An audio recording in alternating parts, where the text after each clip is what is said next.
कल हम लोगों ने एवरेस्ट मेरी शिखर यात्रा नामक पाठ का अध्ययन किया था, जिसके अंतर्गत हम लोगों ने यहाँ तक पढ़ा था कि जब जलवायु अनुकूल न होने के कारण एक रसोई सहायक की मृत्यु हो जाती है तो किस तरह से अभियान दल के सदस्यों के अंदर निराशा के भाव जाग उठते हैं। बच्चों, हम लोगों ने यहाँ तक पढ़ा था। आइए अब आगे बढ़ते हैं।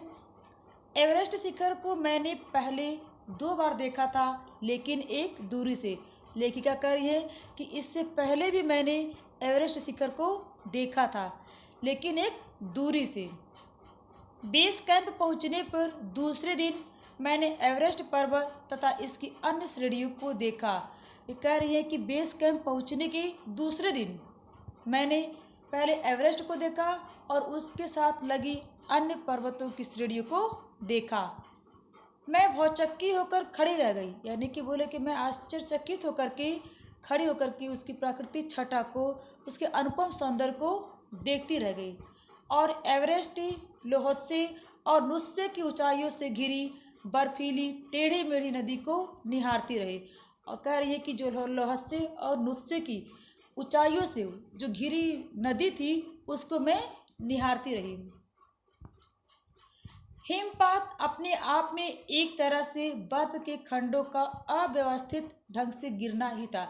हिमपात का मतलब बर्फ के खंडों का अव्यवस्थित ढंग से गिरना, यानी कि जो अब अव्यवस्थित ढंग से जो बर्फ गिरते हैं उसी को हम कहते हैं हिमपात।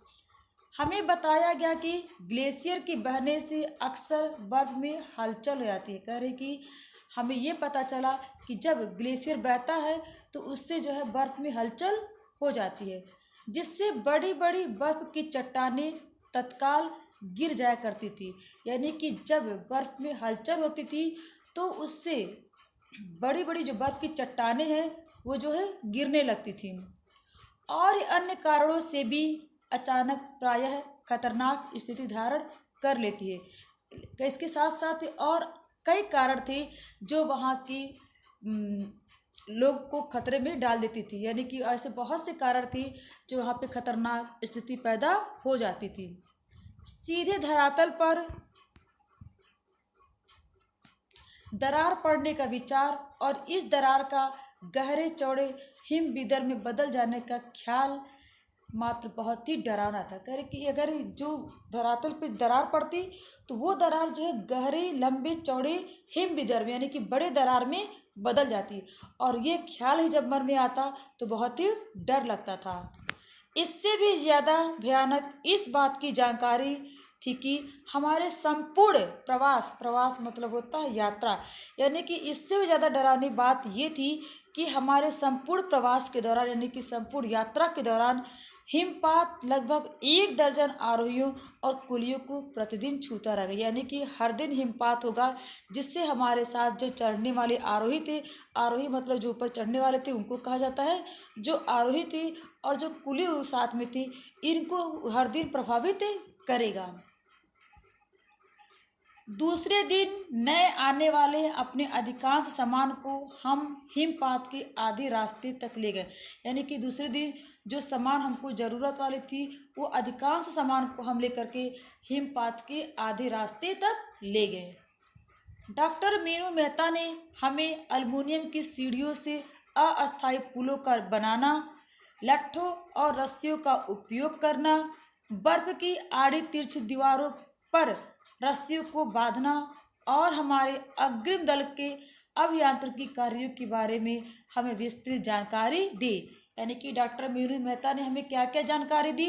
पहले उन्होंने हमें एल्युमिनियम की सीढ़ियों से अस्थायी पुलों को बनाना सिखाया कि किस तरह से एल्युमिनियम की सीढ़ियों से हम अस्थायी पुलों का निर्माण कर सकते हैं, लट्ठों का किस तरह से प्रयोग कर सकते हैं और रस्सियों का किस तरह से उपयोग करना चाहिए। बर्फ की आड़ी तिरछी दीवारों पर रस्सियों को बांधना सिखाया, यानी कि बर्फ की जो दीवारें थी आड़ी तिरछी उस पर भी रस्सियों बांधने कैसे बांधते हैं उसको सिखाया। और हमारे अग्रिम दल, यानी कि जो हमसे पहले जो आगे दल गया था उसकी अभियांत्रिकी मतलब होता है तकनीकी, उस सारी तकनीकी कार्यों के बारे में हमें विस्तृत जानकारी दिया। यानी कि अग्रिम दल की जो भी तकनीकी तरीके थे, जो भी कार्य करते थे, उसके बारे में पूरी जानकारी हमें दी। तीसरा दिन हिमपात से कैंप 1 तक सामान ढोकर चढ़ाई का अभ्यास करने के लिए निश्चित था। और तीसरा दिन सिर्फ इस काम के लिए निश्चित था कि हम लोग जो है कैंप 1 तक के सामान ढो करके ले जाएंगे, ले जाने का हम लोग अभ्यास करेंगे। रीता, गोबू तथा मैं साथ साथ चढ़ रहे थे। लेखिका कह रही कि मेरे साथ रीता भी थी और गोबू भी था। हम तीनों लोग साथ साथ चढ़ रहे थे, मगर हमारे पास एक वॉकी टाकी था। लेखिका कह रही कि हमारे पास एक वॉकी टाकी था, जिससे हम अपने हर कदम की जानकारी बेस कैंप पर दे रहे थे। यानी कि हमारे पास एक वॉकी टाकी था, जिससे हम हर कदम की अपनी जानकारी, हर पल पल की जानकारी हम अपने बेस कैंप में बैठे सदस्यों को दे रहे थे। यानी कि लेखिका जो है वॉकी टॉकी के माध्यम से अपने हर गतिविधि की जानकारी बेस कैंप को दे रही थी। कर्नल खुल्लर उसमें बहुत खुश हुए। कर्नल खुल्लर उसमें बहुत खुश हुए जब हमने उन्हें अपने पहुंचने की सूचना दी। और कर्नल खुल्लर जब ये सुने कि हम लोग वहाँ पे पहुँच गए तो बहुत ही खुश हुए, क्योंकि कैंप 1 पर पहुंचने वाली केवल हम 2 ही महिलाएं थे। वो इसलिए खुश हुए कि क्योंकि कैंप 1 पर पहुंचने वाली सिर्फ 2 ही महिलाएं थीं जो कैंप 1 पर पहुंची थी। बच्चों, आज के लिए इतना ही। आगे हम लोग कल पढ़ेंगे। धन्यवाद।